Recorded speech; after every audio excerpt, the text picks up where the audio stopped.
paano po natin malalaman na totoo nga po o maaaring tama yung ating iniisip? Napakahalaga po kasi nun na matutunan ng tao yung pag-evaluate ng mga bagay na kanyang iniisip. Ma-examine niya kung ito bang iniisip niya ay may katotohanan, sapagkat hindi po nangangahulugan na kapag ang isang bagay ay nasa isipan natin, it doesn't necessarily follow na totoo nga po yun. Ang cognitive behavioral therapy po ay inilalatag sa atin yung pangunawa na ang ating kaisipan ay nagbibigay o tinitingnan niya yung mga sitwasyon at event na nangyayari sa ating buhay. At yun, yung ating interpretasyon ng mga bagay o event na nangyayari sa ating buhay ay laging nakukulayan ng mga bagay na pinagdaanan natin sa buhay. Developmentally po, yung mga napagdaanan natin mula pa nung tayo'y bata. Aaring mayroon pong mga genetic predisposition that may contribute dun sa vulnerability ng isang tao. Pero napaka-importante po doon na yung ating iniisip palagi, yung pagbibigay ng interpretasyon natin sa mga event o situation na nangyayari sa ating buhay ay laging nakukulayan ng mga bagay na pinagdaanan natin sa buhay developmentally, at maaaring nakukulayan ng mga bagay na naging karanasan natin sa ating interaction sa ibang tao. Kaya po, kapag may nangyaring isang bagay sa ating buhay, event o situation, ay may pagtingin po tayo doon. Tinitingnan natin yun, at ang pagtingin po natin ay laging may kulay. At yung kulay po ng pagtingin natin sa mga situation na yun ay kinulayan ng ating mga nakaraan. Maganda man o hindi maganda, yung ating napagdaanan sa buhay, yun ang kukulay doon sa interpretasyon na pwede nating mangyari o manguna doon sa ating mga iniisip. Ilagay po natin ito sa isang konteksto na halimbawa po ay nakatanggap tayo ng isang sulat sa isang pamilya. Ang ama ng pamilya ang nakatanggap ng sulat. At nung natanggap niya at nabasa niyang wedding invitation na yun, ang sabi nung padre de pamilya, sabi niya, masaya to sapagkat muli kong makikita yung mga tao na hindi ko nakikita sa matagal na panahon, at kanyang naramdaman ay very excited siya at looking forward dun sa event na yun. Yun po yung pagtingin ng padre de pamilya. Nung nakita po yung invitation ng kanyang asawa na babae, ang sabi po nung asawang babae, ay nako, ay ano kaya sasabihin sa akin ng mga tao na yan? Tumataba na ako, may mga bagay na ayokong marinig mula sa mga kamag-anak. At ang sabi niya, ayaw kong pumunta. Yun po yung sabi nung asawang babae. Nung nakita naman po ito nung kanilang anak, ang sabi po nung anak nila ay, nako, hindi ako makakarating dun sa usapan naming magkakaibigan.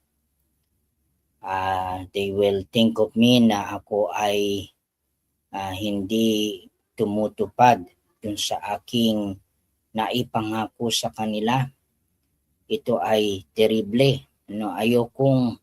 Ayokong isipin nila na ako ay hindi nakakatupad dun sa aking mga ipinangako. At ang pagpunta ko doon at pagsama ko doon sa wedding invitation ay hindi magandang pagkakataon yan para sa akin. Kaya po, kung titingnan po natin yung tatlong tao sa loob ng isang pamilya, sa isang event, sa isang invitation na natanggap nila, iba-iba yung pumasok sa kanilang isipan. Iba-iba yung kulay ng pagbibigay nila ng interpretasyon sa isang situation. Yung padre de pamilya naging masaya, looking forward. Yung ina ng pamilya, yung asawang babae, ayaw pumunta sapagkat ayaw niyang marinig yung mga sasabihin daw ng mga kamag-anak nila. Yung anak nila na tinitingnan yung situation na ito na it is a terrible date sapagkat hindi siya makakarating dun sa usapan nilang magkakaibigan. So sa isang situation po, sa isang event po, ay pwede tayong magbigay ng iba't ibang kulay at interpretasyon. At kung ano yung pumasok sa ating isipan, yun po yung emosyon na ating mararamdaman. Aaring positibo o negatibong emosyon ang malikha nun sapagkat konektado po kung ano ang ating iniisip.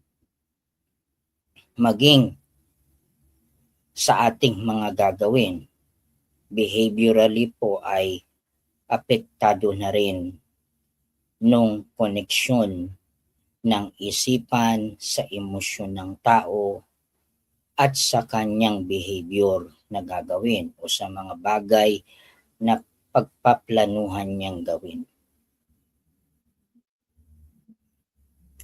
Yan po yung modelo na inilalatag sa atin ng cognitive behavioral therapy. Na sa ating isipan, maaaring ito po ay totoo, maaaring hindi po ito totoo, maaaring ito po ay subjective. Bakit po subjective? Subjective po ito base sa ating mga napagdaanan sa buhay. Sa ating mga nakaraang interaksyon at pakikipag-ugnayan sa mga taong nakapalibot sa atin. Yan po ang magdidikta at magbibigay kulay kung ano po ang ating iisipin. So, sa pag-analyze po ng tinatawag nating automatic thoughts o yung automatikong interpretasyon na inilalagay ng tao dun sa situation na nangyari sa buhay, napaka-importante po na mabalikan ng tao kung bakit ganun siya nag-iisip. Kaya napakahalaga yung napagdaanan developmentally ng tao na siyang magpoprograma kung paano gagana in an automatic way yung kanyang pag-iisip. Sapagkat yung pag-iisip po ay po pwedeng maging adaptive or maladaptive. In such a case po, kapag sinabi nating nagiging automatic at maladaptive, ito po yung pinapaniwalaan ng teorya na nagkukos ng psychological problem, ng psychological condition. Naglilikha po ng tinatawag nating dysfunctional na pag-iisip o mga pag-iisip na unhelpful. At kung unhelpful po, ay po pwede po itong nasa tatlong kalagayan. Dinidetermine ng mga bagay na ating napagdaanan sa buhay. Ano po yung tatlong kalagayan na pwede nating makita? Pwedeng adaptive nga po, at kung hindi adaptive, ito po ay maladaptive. Yung klase ng pag-iisip na pwedeng pumasok sa isipan ng tao. Ang una po doon ay yung tinatawag nating feelings of unlovability. Ano po yung feelings of unlovability? Kaya po nang naipaliwanag natin kanina, ito po yung karanasan ng tao sa kanyang buhay, kung papaano siya lumaki at kung papaano siya'y nakatanggap ng pagmamahal o yung klase ng pagpapalaki na sabihin naman po natin na hindi maganda, sapagkat lagi pong may pagkukumpara, laging nagpe-pressure sa mga anak, yung pagiging overcritical ng pagbibigay ng magulang ng sobrang criticism. Laging napapagalitan, laging nasisigawan. Habang nangyayari po yun dun sa buhay ng bata, developmentally po, yun po yung tinatawag po nilang pumapasok sa kanyang isipan yun. Bumabalot sa kanyang pagkatao, at balang araw po ito po yung magiging sistema ng kanyang pag-iisip, na sasabihin niya sa kanyang sarili, hindi ako magugustuhan ng ibang tao. At kahit ano man ang gawin ko, hindi ko yan magagawa.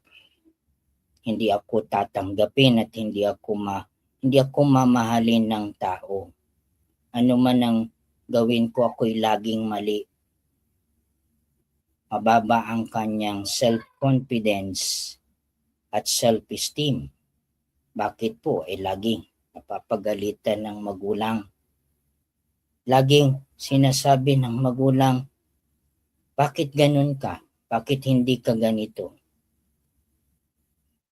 So, yan po ay patuloy na papasok sa sistema ng pag-iisip to the level ng tinatawag ni Freud, to the level of the unconscious mind.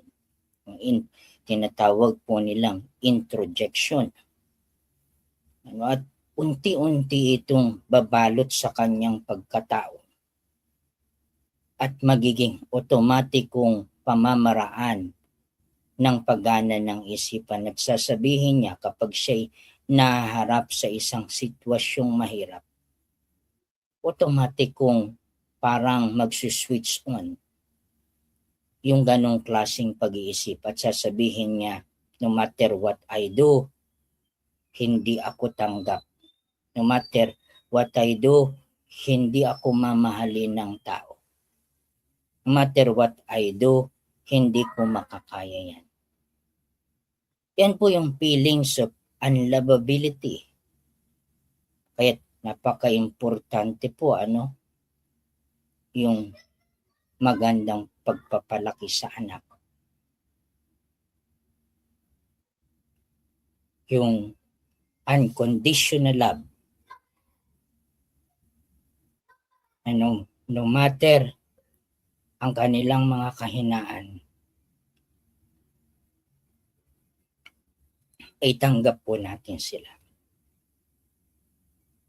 Okay? And that's yun po yung kaisipan about feelings of unlovability. Developmentally po, yun po yung pwedeng pumasok at magprograma ng isipan ng isang bata. Meron din po silang tinatawag na pakiramdam na sila ay walang kwenta. Hindi sila magaling, sila ay incompetent. Ito po yung sentro ng pag-iisip.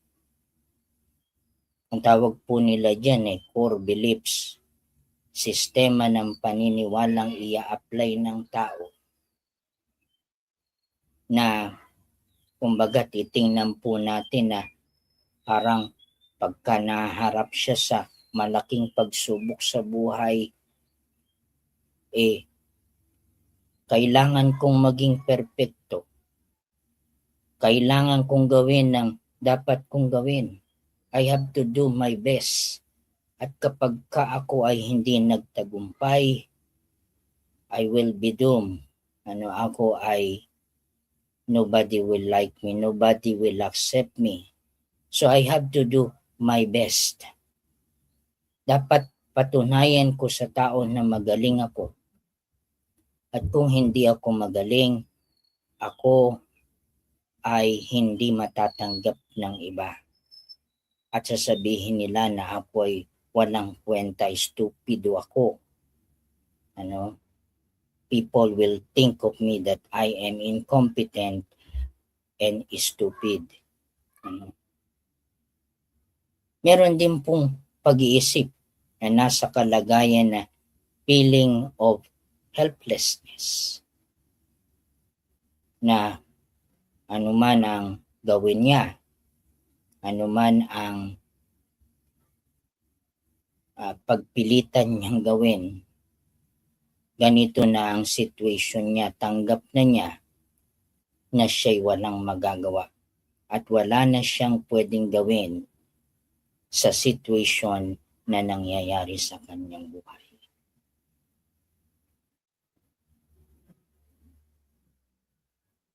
Yan po ang klase ng pagpapaliwanag na ibinigay sa atin, inilatag sa atin ng cognitive behavioral therapy kung papaanong ang isipan ng tao ang bubuo nung core beliefs na yon, yung sentro ng ating paniniwala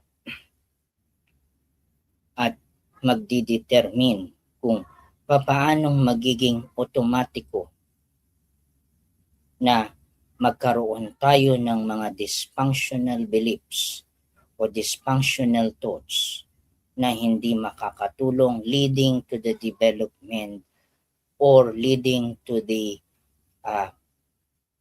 development of what we call psychological problems. Kaya, napaka-importante po na matutunan ng tao kung papaano niya i-evaluate ang kanyang isipan, ma-examine niya ito sa pamamaraang ituturo sa kanya ng mga mental health professional. Hindi man po lubos na mawala, ay at least makatulong sa kanya kung papaano niya ito i-apply sa kanyang buhay.